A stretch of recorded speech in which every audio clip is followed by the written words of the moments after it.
Viewers, আপনাদের সবাইকে আবারও আমন্ত্রণ জানাচ্ছি আমাদের গার্ডেনিং বাংলাদেশ চ্যানেলে আজকে আরেকটি ভিডিও দেখার জন্য। আজকে আমরা আপনাদের দেখাবো আপনারা কিচেন ওয়েস্ট দিয়ে, যেটা আমরা প্রতিদিনই রান্নাঘরে ব্যবহার করি এবং সেই জিনিসগুলো আমরা বেশিরভাগই ফেলে দেই, সেই কিচেন ওয়েস্টগুলো দিয়ে আমরা কত সহজেই কম্পোস্ট ঘরে বসেই খুব সহজে তৈরি করতে পারি। পুরো প্রসেসটি আমি আপনাদেরকে দেখাবো ধারাবাহিকভাবে এই ভিডিওতে। যদিও আমাদের এই পুরো ভিডিওটি করতে বেশ অনেক দিন সময় লেগেছে, তারপরেও আশা করি আপনাদের ভালো লাগবে এবং আপনারা এই ভিডিওটিতে উপকৃত হবেন।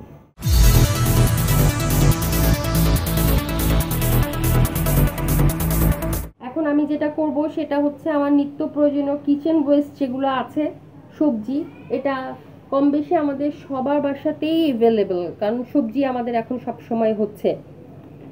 আমি এই কন্টেনারে আমার কয়েকদিনের সবজি আমি খোসা জমিয়েছি।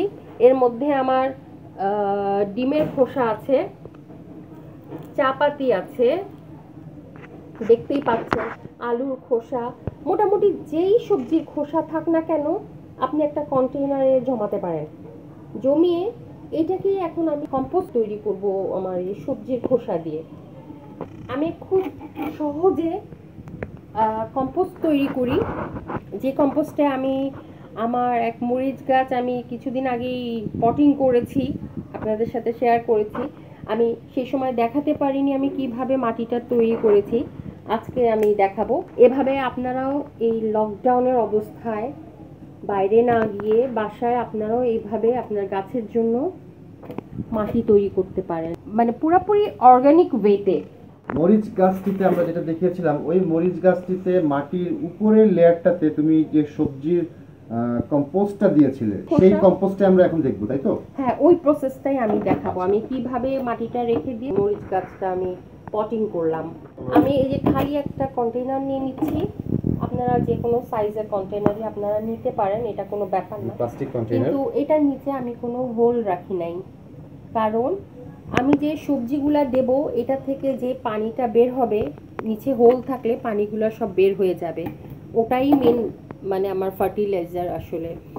তো যাতে বের না হয় এই জন্য আমি এইটাতে বানিয়ে নেব, হোল ছাড়া আমি এটাতে বানাচ্ছি। আমি আপনাদের সাথে দেখাবো, আমার কিছু বানানো আছে, ওটাও আমি শেয়ার করব। এইটাতে আমি যেটা করব, প্রথমে আমি এখানে কিছু গার্ডেন সয়েল, আমার বাগানের যে মাটি আছে। আচ্ছা, তোমার হাতে এটা কিসের বোতল? এটা কি তোমার নিজের বানানো? হ্যাঁ, এটা 7-আপের বোতল দিয়ে বানিয়ে নিয়েছি আমি। এটা দিয়ে আমার কাজ করতে খুব সহজ হয়, খুব সহজে মাটি উঠে যায়। Good idea. দর্শক, আপনারাও এরকম ওয়েস্টেজ বোতল দিয়ে এই ধরনের তৈরি করে নিতে পারেন কাজের সুবিধার জন্য।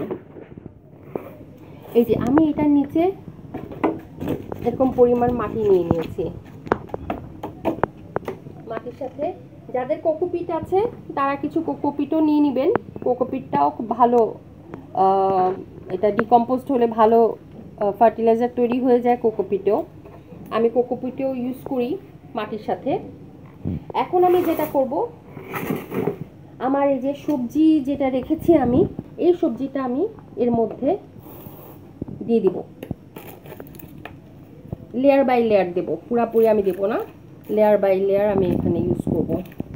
একটা কথা আর একবার বলছি, অনেকের কাছে হয়তো জিনিসটা খুব নোংরা মনে হতে পারে, নোংরা লাগবে, কিন্তু আমরা যারা গার্ডেনিং করি, সত্যি সত্যি গার্ডেনিং করি, তাদের কাছে এই জিনিসটা কিন্তু এতটা নোংরা মনে হবে না।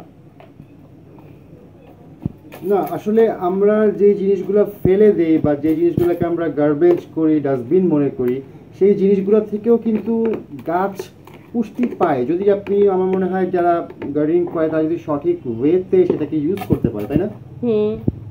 এই যে এখানে আমি দিয়ে দিয়েছি কিছুটা, দিয়ে আমি এখন যেটা করব, এটার উপরে আমি আবার মাটি দিয়ে দিব, আরেকটা লেয়ার হবে তাহলে। হ্যাঁ, ভালো পরিমাণে মাটি দিয়ে দিব। এটা তুমি কোকোপিট দিচ্ছ? এখন কোকোপিট দিচ্ছি একটু, তারপরে এই যে মাটি দিয়ে দিব আমি। এই কোকোপিটের লেয়ারটা দিয়ে, আর যাদের কোকোপিট নেই তারা শুধু মাটি দিয়েই করতে পারেন। আমি শুধু মাটি দিয়েও করা আছে আমার কাছে, যখন যেটা অ্যাভেলেবল থাকে তখন আমি সেটাই ইউজ করি।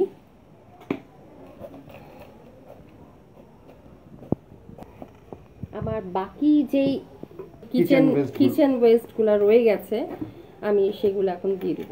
এটা তাহলে তোমার কিচেন ওয়েস্টের সেকেন্ড লেয়ার হচ্ছে। এটার কন্টেইনার বুঝে আমার যেহেতু কন্টেইনারটা খুব একটা বেশি বড় না, আরো বড় কন্টেইনার হতো তাহলে তুমি তাহলে আরো 2টা 3টা 4টা লেয়ারও করতে পারতে পরিমাণ অনুযায়ী। তো আমাদের এই কন্টেইনারটা ছোট দেখে আমার মনে হয় তুমি এখানে 2টা লেয়ারই করবে নাকি? হ্যাঁ, আর দেব না আমি, আমার এমনিও কিচেন ওয়েস্ট শেষ। এখানে আমি আমার আম নষ্ট হয়ে গেছিল, পুরো আমটাই দিয়ে দিয়েছি, পরে আমি এটার আঠি যেটা সেটা সরিয়ে ফেলবো। আপাতত যা আছে সব দিয়ে আমি এটা মাটির চাপা দিয়ে রেখে দেব। মানে তুমি গাছের ফলকে আবার গাছকেই খাওয়াচ্ছ? এটাই গাছের জন্য খুবই উপকারী। এটা তো আমি অনেক ইউটিউবেও দেখেছি যে অনেকেই বলে এটা গাছের জন্য অমৃত। অমৃত। কিচেন ওয়েস্ট দিয়ে যে ফার্টিলাইজার তৈরি হয় গাছের জন্য বলে অমৃত। আমি এটাই দেখলাম, গাছের হেলথই চেঞ্জ হয়ে যায়। আপনারা একটু কষ্ট করে এই সময়টা এইভাবে করে দিয়ে দেখেন, আপনারা দেখলেই মানে বুঝতে পারবেন যে আপনার গাছের হেলথ কত ভালো হয়ে গেছে। এটা আমার মনে হয় দর্শকরা যদি একটু কষ্ট করে নিজেরা ট্রাই করে নিজের গাছের উপরে অ্যাপ্লাই করে দেখতে চায় তাহলে তারা নিজেরাই সম্ভবত আমার রেজাল্টটা পাবে। কারণ আমার এখন মনে হচ্ছে যে আসলে তোমার এই প্রসেসটা হয়তো গাছের জন্য অনেক সুইটেবল হয়েছে দেখেই হেলথটা এত ভালো লাগছে দেখতে। হ্যাঁ, এই লকডাউনের মাঝে আমি অন্য কোনো ফার্টিলাইজার পাই নাই। আমার গাছগুলো মানে এতদিন গাছে তো ফার্টিলাইজার না দিয়ে কেউ রাখেনি, সবাই দেয়, কিন্তু এই লকডাউনে তো একেবারেই বেরোতে পারছি না। এই যে লাস্টের লেয়ারটা আপনারা একটু বেশি মাটি দেবেন, তাহলে এটা থেকে কোনো রকম গন্ধ বেরোবে না। কোকোপিট দেওয়ার পরে দেন আরেকটা মাটির লেয়ার আছে দেখে দিলাম, না হলে কোকোপিট না দিলেও চলবে। শুধু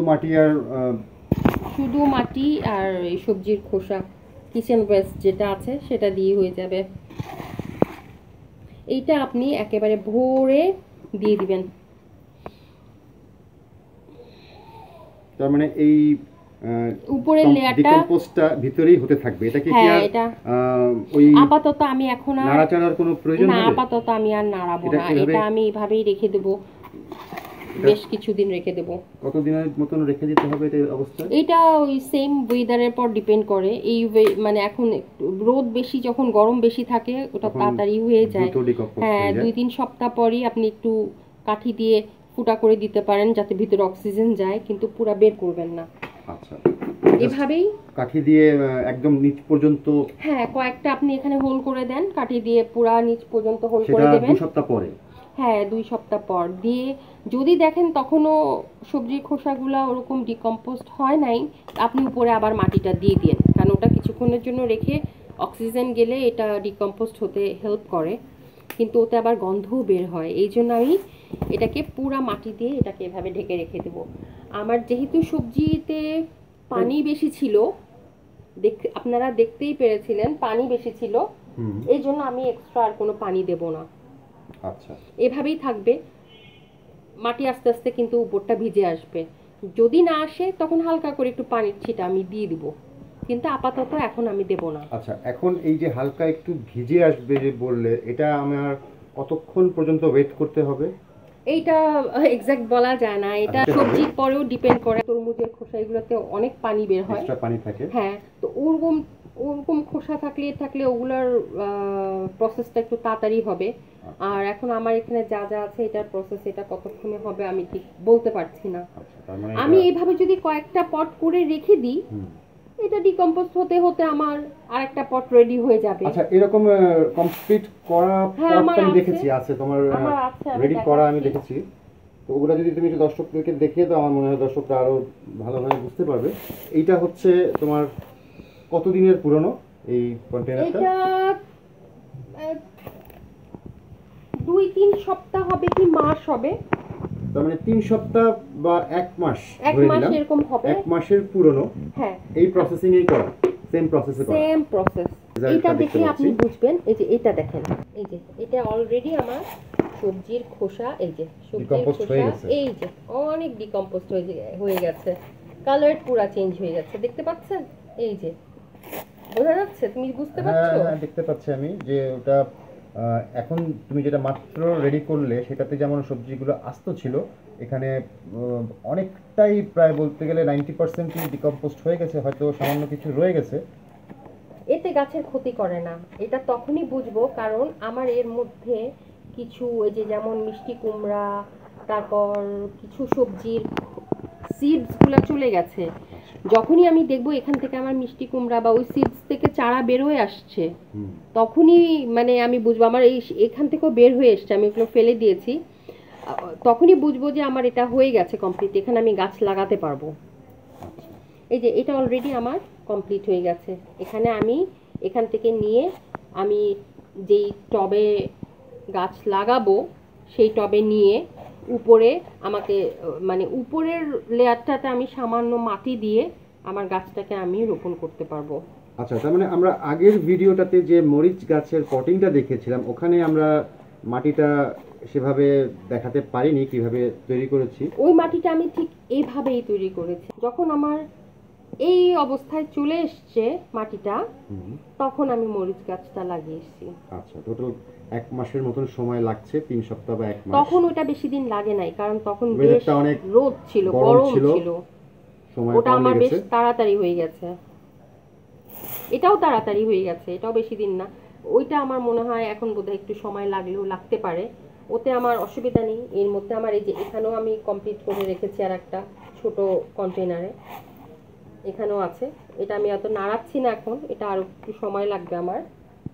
তো এইটাতে কিন্তু আমি কোকোপিট ইউজ করিনি, এটা শুধু মাটি দিয়ে। তার মানে এখানেও তোমার এক্সপেরিমেন্ট চলছে? হ্যাঁ চলছে। যে কোকোপিট ছাড়া কি হয় সেটা দেখার জন্য? না, কোকোপিট ছাড়া তো হয়, গাছ তো হয়, হবে না কেন, কিন্তু কোকোপিট দিলে গাছের জন্য ওই যে মাটিটা বেশ নরম থাকে, পানি ধরে রাখতে পারে, একটু ময়েশ্চার থাকে মাটিটা, গাছটা একটু ভালো হয়। আর আমরা যারা ছাদ বাগান বা যে ব্যালকনিতে করি, কোকোপিটটা ইউজ করলে টপটারও ওয়েটটা কম হয়, এই জন্য কোকোপিটটা বেশ ভালো কাজ দেয় গাছের জন্য, আমি দেখলাম।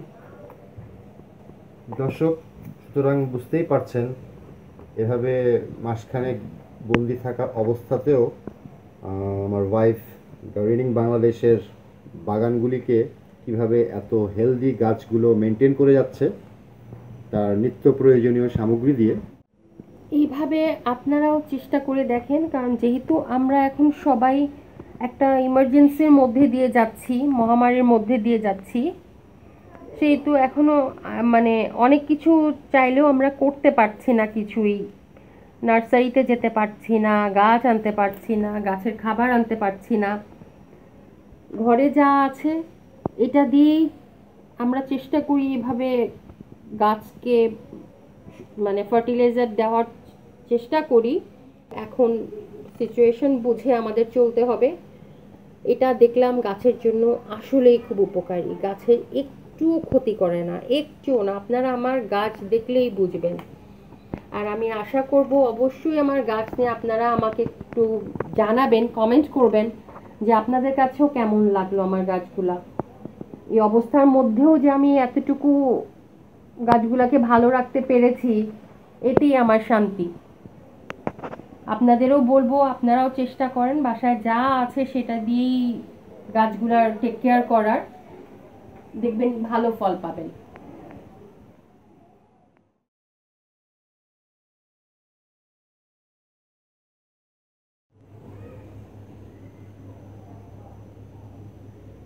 এটা সে 12 দিন হয়ে গেছে অলরেডি। আপনাদের সামনেই এটা আমি কম্পোস্ট করতে দিয়েছিলাম কিচেন ওয়েস্ট দিয়ে, সবজির খোসা এগুলা দিয়ে।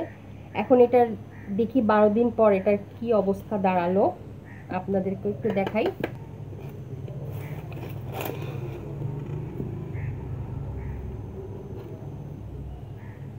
সবজির খোসা কি ডিকম্পোস্ট হয়েছে না এখনো বাকি আছে? হ্যাঁ, এই যে আমের আটিটা, ওটা মনে তো হচ্ছে অনেকটা হয়ে গেছে।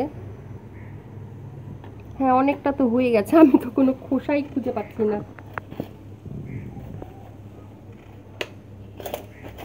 আসলে বেশ গরম পড়েছিল এই কয়েকদিন।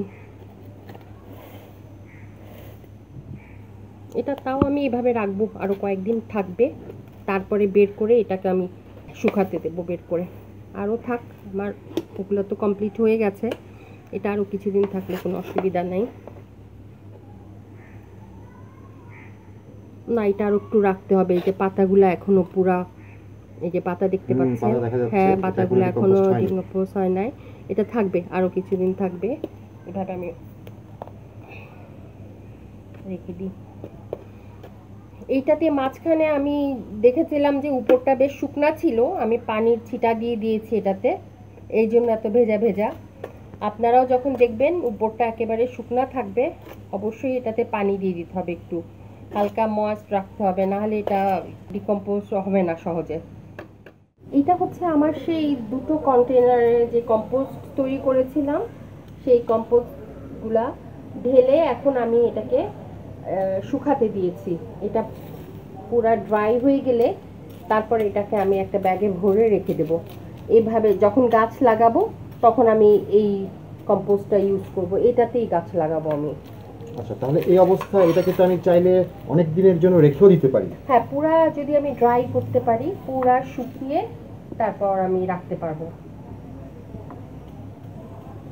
আপনারা দেখতে পাচ্ছেন কন্টেনার দুটো দেখে মনে হচ্ছিল ছোট, কিন্তু সেই কন্টেনার দুটো থেকে আমার এতগুলা কম্পোস্ট হয়েছে। এখনো এগুলো পুরাপুরি আমার ডিকম্পোজ হয় নাই, তারপরেও আমি এভাবেই যদি রেখে দিই কোনো অসুবিধা হবে না, আমি এতেই গাছ পটিং করতে পারবো।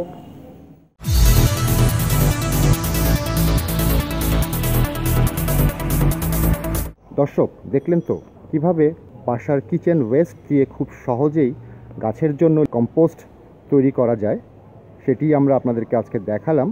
আপনারা চাইলে খুব সহজেই এই প্রসেসে আপনার গাছের জন্য কম্পোস্ট তৈরি করে ব্যবহার করতে পারেন। দেখা হবে পরের ভিডিওতে। সেই পর্যন্ত সবাই ভালো থাকুন, সুস্থ থাকুন এবং নিরাপদে থাকুন।